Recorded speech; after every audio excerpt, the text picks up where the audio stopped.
Во јуни во 6 средни училишта во Тетово околу 2100 ученици ги полагаат двата екстерни предмети од државната матура.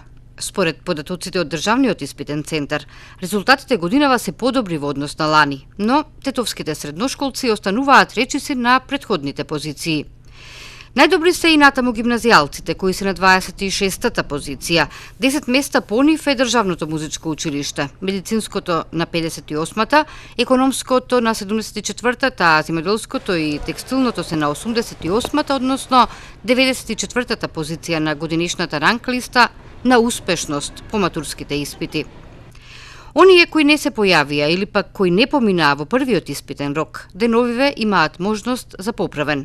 Вчера од пријавените 130 мајчин јазик полагале 90 матуранти. Утре пак се полага странски јазик или математика, а само еден ученик од музичкото училиште ќе преполага естетика.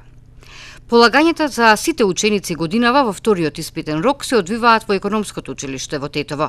Испитот трае 3 часа, а започнува во 10. Оние ученици кои не се појавија во августовскиот термин за полагање на државната матура, следната шанса ќе ја имаат дури идната година.